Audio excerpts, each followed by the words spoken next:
in the coffee household right now. But now we get to see the Masters roll out onto the racetrack. It's going to be Bill Plemons Jr. leading him to green with Mark Swan in second. Philip Young and Dwight Pierce make up row number 2. Scott Mosley's 15M is in 5th with Chris Chappell in 6th. And then Lisa Young in the 7th spot rounds out this Masters field. And for those wondering, we now can confirm that Bill Plemons is the gray 15 on the inside of row 1. And Scott Mosley is the white 15 inside row 3. See what Plemons has here in the Masters Division feature. Whoa, watch out. 3 wide, turn 1. I did not envision that one working for Philip Young. It worked well enough, but look at this. Scott Mosley goes from about the 5th spot to the lead.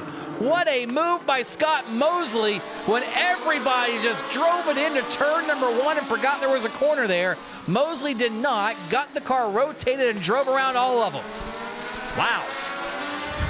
I don't even know what to say about that start. That was insane. You saw Philip Young in the 7. We talked earlier about using the apron in the 1. He did more than that. He was on the Globe logo over into turn number 1. I've never seen a corner entry so aggressive and so low, and I thought it was going to work out for the top spot. I don't even know how Scott Mosley got to the top spot. I was so focused on watching Philip Young. Did, because when he took about 4 more cars with him, and there goes Philip Young. Well, just we were talking about it in the old announcer's curse. Just when he got the lead, it worked for that. The problem is everybody he was racing for the lead ended up by the grass. So they all had to stop, and Scott Mosley just drove right around all of them. What a move that was, though. Holy cow. It was a fantastic start to this one. Drama-filled. Philip Young goes around. Young got the win last week, dueled it out, battled it out with Bill Plemons Jr. Here's a replay here coming off of turn number 4. Here's the calm part of the race so far. Yeah, that's the calmest thing we've seen, and just looks like he got on the gas too early. Maybe had the wheel still yawed to the left there a little bit. Well, if I had Bill Plemons chasing me after what I did in turn 1, I'd be on the gas hard too. I agree. Back to the whole bump and run part. The run is greatly underappreciated. Hey, watch this start. Now watch this. Watch the orange car, and then watch the white car behind him. Dive it in. Excuse me, pardon me. Oh, we're all up to the grass. Scott Mosley says, the Red Sea parted and I am gone. You've never seen somebody be so happy to qualify 5th. Just nuts. I mean, No.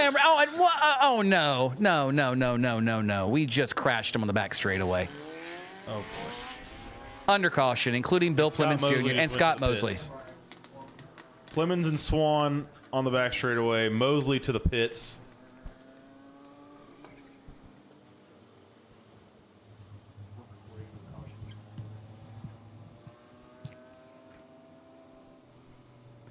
What in the world just happened?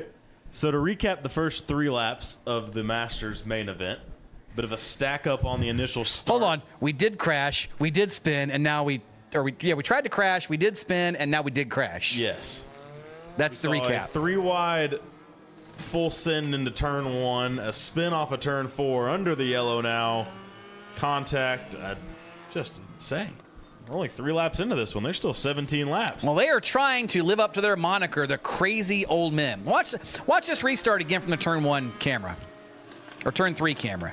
It looks fine until you see Scott Mosley just, excuse me, I'm driving right on through that door you left open. He pulled away so quickly. He had so much momentum. He's the only one that made a proper corner in turn number 1. More time here. Philip Young goes to the inside, forces all those cars up the racetrack. Scott Mosley's the only guy that hit the apex of that corner and was able to get the pull away, which then allowed him to just put a massive gap between himself and Philip Young for the 1 lap we actually got green flag racing. And in other news, it appears that when we restart, Philip Young will be back in front. So if you're scoring at home, good luck. I don't know where to tell you. Yahtzee. Yahtzee twister touchdown pointer, right? Something like that. There's no more Scott Mosley on the racetrack.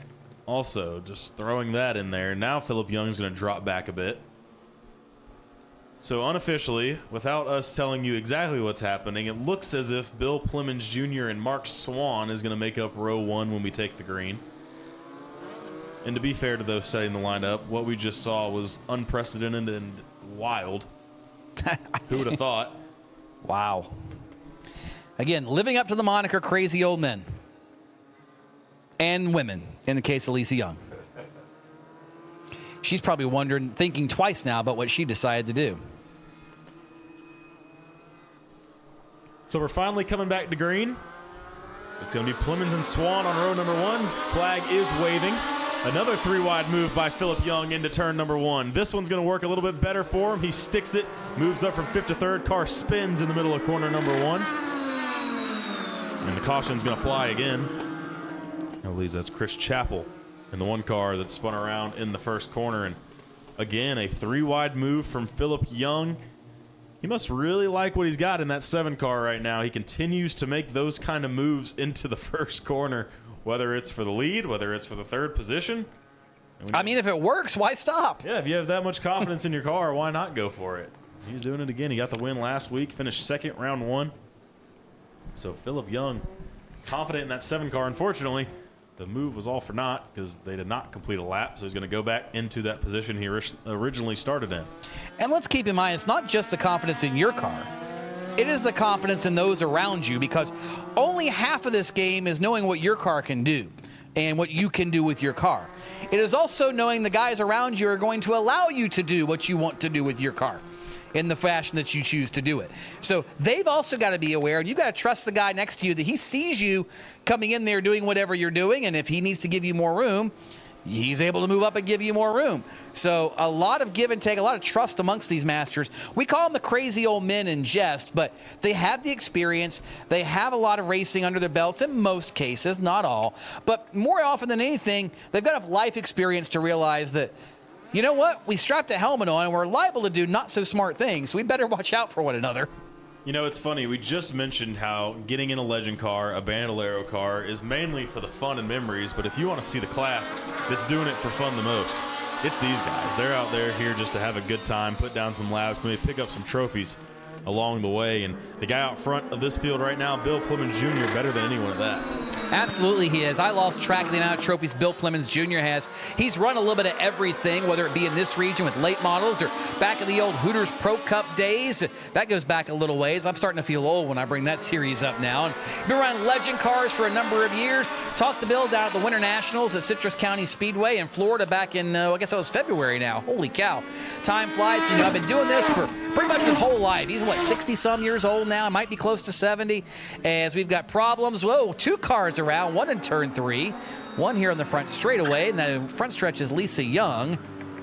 The other car over in turn number 3 that spun after the fact is Chris Chappell. So caution out for both of those spins. But Bill Plemons Jr., yeah, been doing this for a long time, loves doing it, and that's exactly what he'll tell you. I'm out here for fun. This is my golf game, and I really like it. And he will probably be driving a race car. He might even drive a race car to his own funeral one day. I'm just saying. That 15 machine will be at the funeral and he will be in the driver's seat. But, yeah, grew up going to races at Lakewood Raceway up in Atlanta. You know, you mentioned the Hooters Pro Cup. He still has the Hooters fire suit. The Hooters fire suit's still going strong each week here at Atlanta in that legend car. I mean, that was they made a game, and Bill had the Hooters sponsorship, obviously, you know, I'm sure from some of his connections here in the Atlanta area. And, you know, that was the car on the front of the game back in the day. I'm really dating myself now. But he had that. I mean, that was him. And he was kind of the face of the tour in that sense, right? He was competitive. He was a go-getter, just like he still is. And, of course, having the company name on the side of the car did not hurt by any means. But he, of course, still continuing to compete here in the Masters division, be it here in Atlanta or anywhere around the country, and always a fierce competitor, always good to run into. One thing is for certain, you run into Bill Plemons Jr., you're more than likely going to have at least a smile on your face by the time you leave. You might laugh yourself to death, but you're going to just leave him, and you're going to feel really good about life and want to go do something positive. Yeah, you might have a conversation with him and want to go drive a legend car for the rest Well, of you your might do life. that You too. never know. But yeah, great guy and a great race car driver, obviously. He's going to lead the field back to green this time. Plemons, Swan, and Philip Young. Philip Young looks to the inside of Swan. Another move into one by Philip Young. Will this one stick is the question. This one sticks for the moment. He's able to draw even with the 14 of Mark Swan into turn number 3, makes the pass. So move Philip Young up to the runner-up position, now chasing down the 15 of Bill Plemons Jr. How fast can that orange 7 be? That's the question. Last time by, a little bit slower, but he was making a pass. This time, his first clean lap since completing said pass. Plemons a 16.3 to Philip Young 16.2. I'm no math whiz, but I know that means the 7 car is faster as they're encountering traffic in turn number 3. That was Philip Young's best lap of the race, a 16.255. Let's see what happens this time around. A 16.256 compared to Bill Plemons' 16.341. So Philip Young is catching the 15 of Bill Plemons Jr. as they make their way through corners 3 and 4. Coming to the stripe, going to be 11 laps to go in the Masters feature this time. Closing in on halfway at a 20-lap feature again. Young about a 10th faster than Bill Plemons Jr. And it's no longer measured in tenths. It's measured in about feet over in turn number 3. Call it about 5 of them now on the exit of turn number 4. Up against the safer barrier. They cross the stripe once more. Young actually lost a little time on the exit of turn number 4, but he is there. It's the point now. He is trying things. He's got to find a way to and around Bill Plemons Jr., and now he's got half the race still to do it. He spent half the race trying to get back in this position. Now he's got to figure out a way to capitalize, but here's the problem. Plemons has figured something out of his own accord. He now starting to pull away from the 7 as we've got traffic again. And these cars going to have to evade the 1 car of Chris Chappell out there. Slow car on the racetrack. Plemons went low. Philip Young went high. Doesn't look like Philip Young lost much, if any, time to the 15 right there. Down the back straightaway, those two still separated by about 3 car lengths. See Plemons set that car in, goes over the little transition there on the pit road, and goes over the bump, settles in very nicely, this Plemons number 15. That time he was about even with Philip Young, maybe picked up a few thousandths of a second, not a lot, but just enough to inch away. And sometimes that is all it takes here at the Atlanta Motor Speedway, is a couple thousandths of a second. But that turn 4 did not do him any favors. He has now got Young all up on the back bumper. It's a battle for the lead off turn 2. Side by side now down the back straightaway. They both have a win this season at Thursday Thunder. Through the grass, contact. Still side by side off of 4. Philip Young slowing down the front straightaway. Bill Plemons going to gain the spot back. 5 laps to go here for the Masters. They're coming back up on the 1 of Chappell. I don't think there's a rule in the rule book that says you have to use the pavement to race. It's usually preferred, it's usually frowned upon to mess up the grass here in Atlanta, but there is no rule against racing through the grass. So I guess Philip Young going to use whatever he can, and Bill Plemons Jr. said, I'm going to make you get around me the hard way. But Plemons starting to overdrive that car perhaps. We've seen it slip now on exit a couple of times.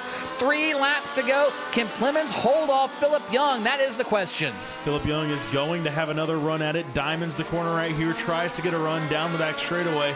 Didn't get the run he wanted, I don't believe. Again, a bit of a higher entry for Philip Young compared to Bill Plemons' low entry. They come to the stripe 2 more times.